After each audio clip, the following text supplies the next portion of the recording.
This is a 9-foot by 6-foot walk-in closet, and today we're going to start converting it into a recording studio.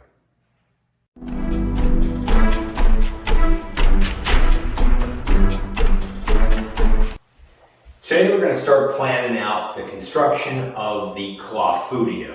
Now, if you don't know what a Cloffudio is, it's a combination closet, office, studio, and I left the audio echoey, as you can tell, sounding horrible because I wanted you to get a true sense of how this little tiny space reverberates all over the place. This is truly a worst case scenario. Parallel walls, really confined area, hard floor. It's just not conducive for recording or listening. And so the first thing we're going to start, and I hope that by walking you through the process that I've been using for decades, this will help somebody out there if you have to treat a room of any kind. And I thought this being as small as it is going to be a really good sample for you. Technology has changed over the years, but sound pressure waves and the way sound travels and the way our brain and ears perceive that sound has not, to the best of my knowledge.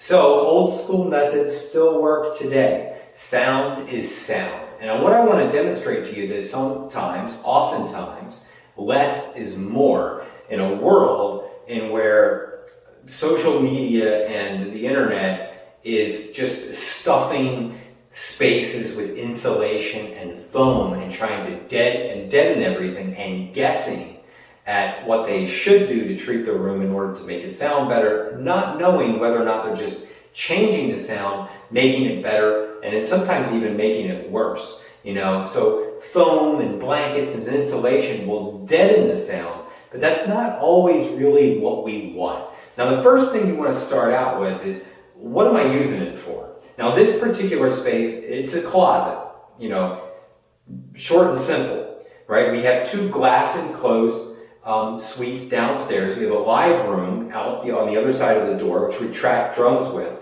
And then we've got we're building a CD transfer station on the other side. This was just a media storage closet, and we kept cables in here. It wasn't really being used for anything. So we're going to convert that into a production suite that's primarily going to be used for podcasting, webinars, social media videos, and teleconferencing. Now, we are going to do some mixing and mastering in here, if you can believe that. But it's not going to be critical. It's going to be small format. Our users are going to be listening back through mobile devices and laptop computers. Tiny speakers means that we only need to monitor through small speakers, and we could do it in a small space if we treat that space properly. So you want to be building your space for the listener, right? You want to be able to hear what they're hearing. And same with the tracking,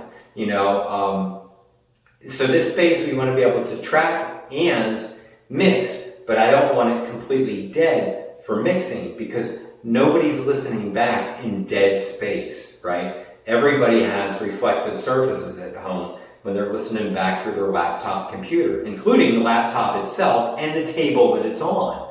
So I'm not going to intentionally simulate early reflections, but I also don't want a completely dead space. Now, this room is as bad as it can possibly get. Parallel walls, reflective surfaces, drywall, hard floors. The only thing going for it is that it does have high ceilings, I think 9 or 10 feet, and that'll give us a little bit of space, some headroom for us to get some sound into. And I'm going to show you how we can trap some of that sound so it's not bouncing around without actually absorbing it. The goal here is to let you know that you don't need a lot of work, a lot of money, or tons of foam and insulation in order to get a good sounding room. Now, in the next video, I'm going to walk you through the planning process of how to get started, knowing what areas to treat first. And so be sure to check that out and join me along with the rest of this adventure.